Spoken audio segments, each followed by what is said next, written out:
Billionaire from Alex, ladies and gentlemen, with your boy Umonde Ndlovu. Last number, but for two. Today, I've got the incredible women, a woman of substance, a woman of valor, a billionaire from beyond broken.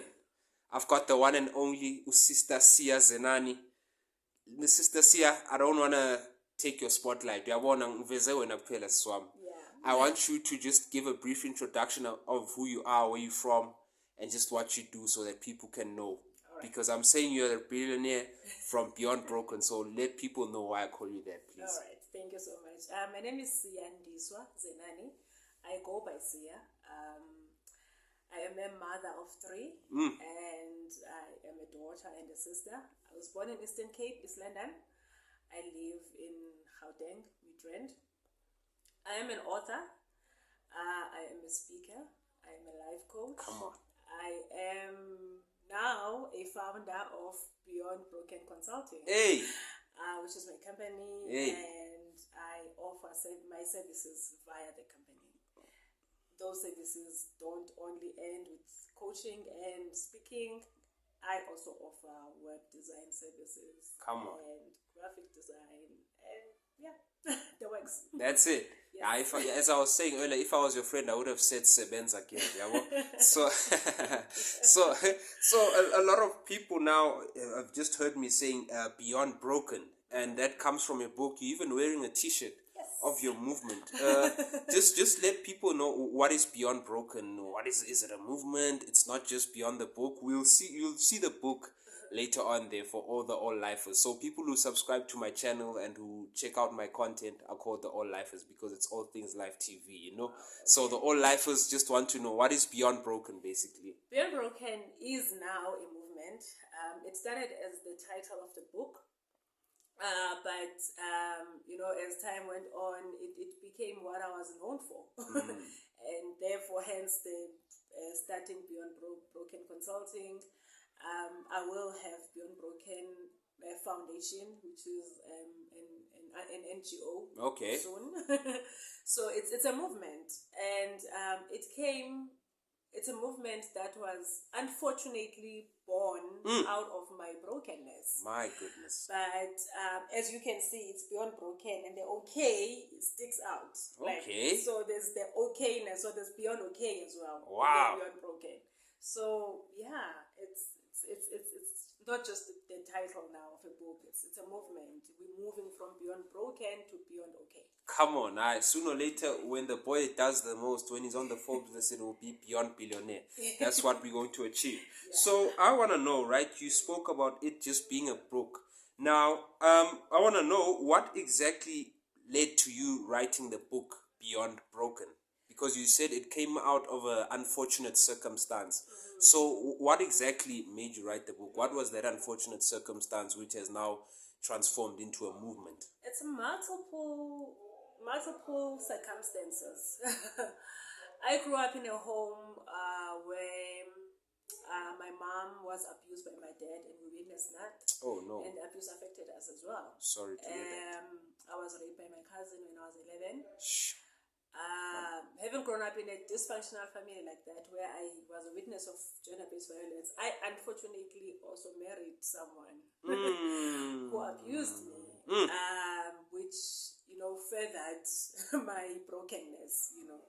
So after all those incidents and experiences, the question was why? Why me? Why did I have to go through that? And when I sat down with myself, I have to be honest that I cannot let this pain be in vain. There has to be some purpose out of it. There has to be some gain out of it, sister. Whatever it is. Yeah. And if the gain would be for me to save at least one other person who's going through this, or one other person who has faced all of this brokenness, then they let it be. So for me, then it became a choice of do something about the pain. Don't let it go. Yes. Just like that. Don't let it be in vain. So it was, writing the book was just me sharing what I've gone through, to say, look, hey, I'm here. I've made it out. I'm okay. Living with HIV and all, I'm here. I'm okay, and you can be too. So it was just to spread the hope and encouragement, and to say it does not end in the brokenness. Yeah. There's life after that brokenness. There's the okayness that comes. Wow. So it is true that at times some of the most inspirational stories come out from the most tragic events in our life. It's so sad, but yeah, I'm so glad that you're actually able to share this message to us, and it's quite a sensitive topic. We know in South Africa the issue of violence and abuse is such a huge problem, which I hope will make things better through shows like these and through people like you know, who make these things into movements. But now someone is asking themselves, you've got okay there in bold, but they want to know, how did you heal and how did you deal with your brokenness during those times where things were very bad and you were going through the most? How did you actually deal and heal through your brokenness? It wasn't easy at all. When you go through this thing, there's obviously the emotions that come with the experience. You get angry, you are bitter, you are hurt, you're disappointed, and then there's the aftermath where you like, now, okay, I'm out, like I'm here now, and the situation is past, but you still have the emotions to deal with. I usually say that healing is multi-layered. Okay. You do the work. Feel like, okay, I'm okay. You know, you have days you wake up like, I'm okay, I'm okay, and then something happens and it triggers you, and you go back 10 steps back. So the work of healing is one, very intentional. It has to be very intentional. You have to decide that you want to heal, and you have to be intentional about it. If you just let it be a by the way thing, you never heal. It's gonna be a problem. So I had to be intentional that I want to be okay. Yes. I want to be at peace. Yes. Secondly, I had to be intentional about the forgiveness. I had to forgive all of them, because you know, when you are hurt by a stranger, it's easy to write off that person and treat them as if they are not there. Yeah. But when the people that hurt you are close, and you can't really wash them away or pretend as if they never existed, it becomes very difficult. I had to forgive my cousin. This is my brother. His father and my father are brothers. Like, they come after each other. So that's in Isintu, that's my brother. It's not really a cousin, not in as blacks, you don't have cousins. Forward. So I have to forgive this very close person who violated me at such a young age. Sure. I had to forgive my father, not only for exposing us to his alcoholism, to his abuse to my mom, but also for how that messed up our lives. That particularly messed up my life. I had to forgive him for the choices he continued making. And this had to be intentional, and you deal with it layer by layer. Sure. I had to forgive my ex-husband, because as much as he's out of my life, we share a child together. I can't wash him away. I can't decide he's always going to be there. Never ever going to talk to you again. We have to co-parent and coexist. So it was very painful, yet very intentional. And at some point, I had to look back and be like, girl, you've done well. Sure. You are okay. Yeah. You've done this, you've forgiven these people, you've let it go, and you're living your life beautifully and intentionally. And that's where we are here now, to Beyond Broken being a movement. Yeah. Wow, man, what an inspirational story, the issue of forgiveness as well. So, yes, ladies and gentlemen, it starts by you making a decision and being intentional about it, that I want to be healed and I want to be well. But you spoke about a number of people who actually maybe abused you or who caused the brokenness, because you're saying they, you keep on saying they. Now, someone is asking themselves, since you also mentioned your cousin, right, Umfoenu, how did you actually face and tolerate the people who caused the brokenness in your life? With my cousin, for a number of years, I never spoke about the abuse. I think that's what made it worse was the fact that it was shame, it was covered. Yes. And eventually when I'm mentioning him first because that's the one that took me longer to deal with. It took me all my life to actually come to terms with. When he decided to talk, eventually I was now 18. This is 7 years later. Yeah. And he was in his 20s, Yeah. 29 or whatever. And he decided to put it in such a way. He called a family meeting and he said that himself and I had sex. We slept together at some point, which was obviously not true, you know. And that's now that anger added on to my shame, you know, the shame of covering this thing for so many years, 7+ years, and now getting to a point where the person exposes it in such a way that it's a lie. And I had to deal with it now as an 18-year-old, and that was the only time we ever spoke about it. And they said, after the family was like, by the way, I'm sorry if I hurt you. You know, that was not an apology. My goodness me. That was painful. Oh, no. So it took me being a mother, you know, and going through depression to actually deal with that incident. And even when I dealt with it at that time, when I was 25 or 26, it was now, you have to deal with exactly what happened. Not what he said happened. What exactly happened. And now I have to deal with everything else that came with it, you know. Then, so with him, because I wasn't seeing him often, it was kind of like very much at the back of my mind. I knew it happened. I knew that I didn't like him. I hated him and all of that. But I wasn't seeing him often. So it was kind of easy to put it away until I really had to deal with it. Because now I was going through depression and all that. With my father, it was different because he's my father. And even at the time when they separated with my mom and I went to stay with my mom, I would see him often. I would often go to his house, go to his village. And whenever, obviously, we are black, with these cultural functions and whatnot, I would see him. So it was a constant reminder of what's broken in my life. Because he's there, and because we were so similar in character, we would fight almost every time. We would see each other, I would tell him off. So it was a constant battle until a point where I decided to say, I forgive you. Sure. Let's let it go, you know. We cannot go back and fix what has been broken, but I choose forgiveness. And that was about 2012 or 2011. And I mean, already I was in my late 20s then and all of that.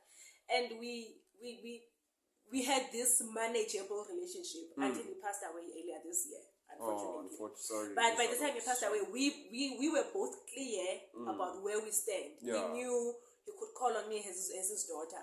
I was involved when he fell sick.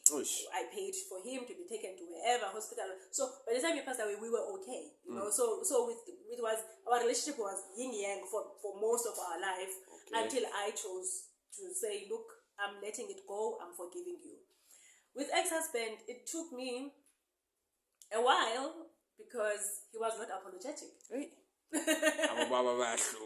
I expected some sort of accountability, some sort of, you know, I'm sorry for what I put you through. I mean, this person abused me in the most horrible ways. Sure. You know, financially, physically, emotionally, sexually, everywhere, you know.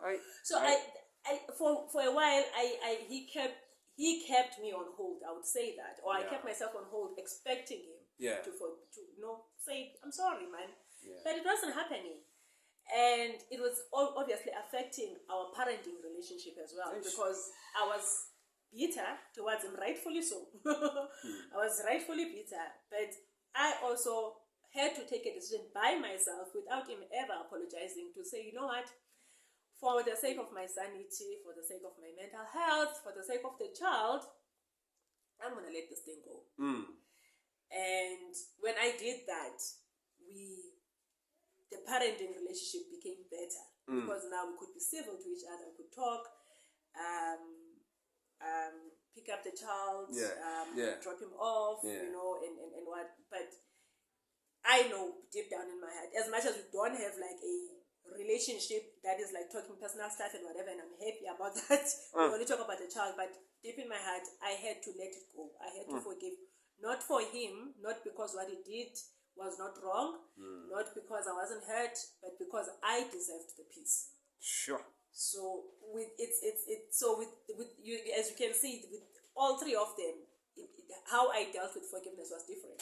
Sure. Because it was different people, but all of them, there's a close personal relationship which I couldn't just cut off or wash it away or whatever and live my life peacefully. Yeah. I had to work with myself to say, at the end of the day, they are my relatives.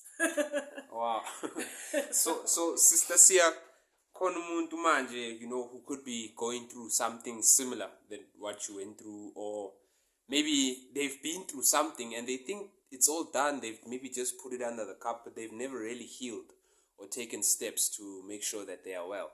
What can you say to someone, both men or women, someone who's just being abused or someone who's just going through the most in terms of being mistreated by someone whom they love or close to? What can you say to that person right now? Or what can they start doing to go on the process of healing and just being back to their normal self again, or better than what they were? I would say that you deserve to live a happy life. Yes. You deserve peace. Yes. Yes to that, sister. And that peace is not gonna come from the people that have abused you. Hey. It's going to come from you internally. It's within you. Yeah. So how you're going to get there is by first being real. Admit that I'm hurting, I'm mad, I'm angry, I am messed up, and deal with each emotion as truthfully as you can. Because what we do, most as people, especially as black people, we sweep things under the carpet, and then we get surprised when it starts stinking. Uzoba strong. Like, it's stinking in the house. Obviously, you've been sweeping things under the carpet. Yeah. You're not going to be okay. All of us are going to be affected. And Yeah. it's stinking. Everybody that comes into this house is going to experience this. Sure. So you deserve to live a peaceful life. So be honest with your emotions. Even if you feel like you cannot be honest, at least with the person that is happy, be honest with yourself. Yeah. Like, this is what I'm going through and I want to get better. Yes. Then find ways to reach. This is why we're here. This is why I call myself a transformational coach. Because I am here to move you from the place where you're feeling stuck to the place where you're feeling, I can handle this. Like, I'm okay, Yeah. So get active in getting okay. If you have to go for counseling, go for counseling. If you have to address the person that did this to you, because unfortunately with close people to us, we have to get to a point where we address the feelings. Monday, you messed me up. You did this to me. You did this to me. You did this. I didn't like it. Yeah. I'm not happy. Address it and then find a way to move forward. Sure. Okay, so you heard that, ladies and gentlemen, and if you're also interested in actually getting the right help or maybe seeking those counseling sessions, please do let us know and let's see how we can actually get you in contact with Usisia. So powerful, so profound. Hey, what a touching story this is. And Sister Sia, as we near the close of our interview here, I actually just want you to speak about your consulting services as well. You spoke about you being the founder of Beyond Broken Consulting firm. Just speak about what you do. You said you're a transformational coach as well. So just speak about what you do, how you help corporates and individuals just transform their life. What exactly do you do? Your speaking, all those kind of things. All right, let's start with the speaking. I am a speaker. Obviously, I do any type of speaking. Socially, like birthday parties or whatnot. I do church gatherings. I do corporate speaking. Coming maybe to address a particular group of people for whatever reason. You give me the topic, I do it. So I'm a speaker. And then for life coaching, my focus is on transformational speaking. Because I know how it feels like to be stuck in life, where you feel like there's no purpose in this, I'm stuck, I'm doing the same thing every day, nothing is changing.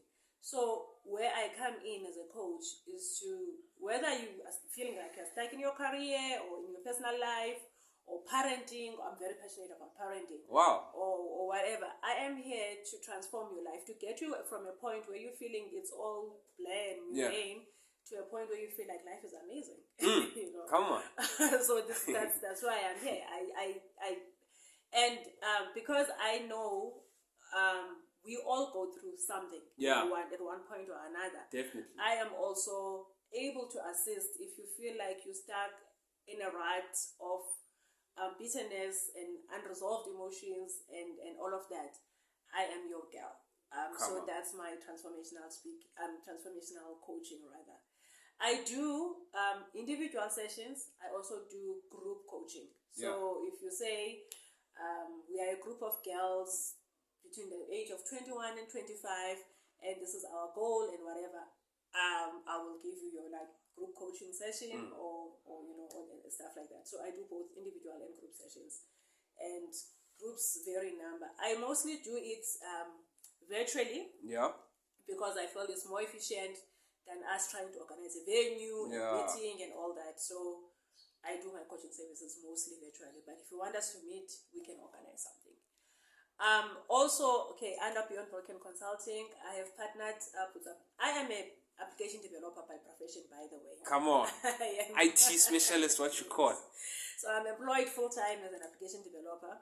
But for Beyond Broken Consulting, I have partnered up with other people in order for us to provide the services of web design. You guys are going to see my website. It's going to come up very soon. Okay, stay tuned to all things live TV. Then we'll be the first to pioneer that thing. So we'll have beyondbroken.co.za live in about a week or two. You will see there's logo design, all sorts of graphic design, there's website design as well. We offer those services. So that is it. Wow, so much to do. Coaching, speaking, consulting, working. Manje, let's speak about the positive things, Manje, Sister Sia. With all that you've been, are we also hoping wifing one day? Yes, and all that? Please, guys, I am single. Okay, available? That's the main question there. And available. Okay, since these days they say women can make the moves, are you hunting maybe? No. Why not? I must be hunted. Oh, okay. No. Bakhona bomalume bami laphana. Yes. So what are you looking for on the CV there? He must have his own money, please. And obviously be a thinker. I mean, you can see I'm a very dynamic woman. Yes. I apply my mind to a whole lot of different things. Yeah. Please be a thinker. Okay. Don't bore me. Hi, how are you? How was your day? Hi, my day was okay. Okay, good night. Hi, how are you? What are you up to? Preparing to go to work. Oh, okay. Have a nice day. Yeah. Lunch. Hi, how are you? How's your day? No! Bomalum Chabu, Bomalum Sipo. Please be a thinker and be a good communicator. You can see I talk a lot. Yes. I love conversations with all my heart. So please be able to communicate with me and engage me in conversation. Some of us, we unfortunately, we are not in that league. Otherwise, I would have been making moves a long time ago. But for those who are interested, ladies and gentlemen, you can do that. Or let the billionaire from Alex know, and then I'll hook you up. Plus, me, I've got the contacts for Sister Sia, and then I'll bring you through to the nice thing. So a lot of people have been wondering, Beyond Broken, Sister Sia. Here we go. That's the book, ladies and gentlemen. This is the book. Yes. You can see the Kitsungi art on the it's an art done by Japanese, whereby a vessel that is broken, instead of them discarding it or throwing it away, they take it and fill the cracks with gold. Okay. Then the vessel becomes more valuable than it was before it was broken. So, and then they do it in such a way that the fillings, the gold fillings, they become part of the vessel rather than a disguise of the broken. I honestly think that's what God has done with my life. Yeah. That what was meant to destroy me, what was meant to finish me off, has now become part of the design of who I am. Those who will get the book, you will see there's somewhere in the chapters where I talk about the Kitsunge art.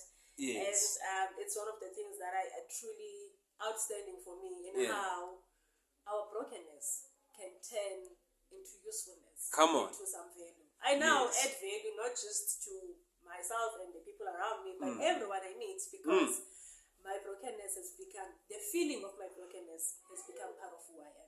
Yes. So where do people get the book? How much is it? How many? If people want to buy in bulk, what's the process? They want to get it to their friends or their organizations. How do people get a hold of this thing? The book is 260 rand copy. It is available from me and from my website, which I'm launching soon. Yeah.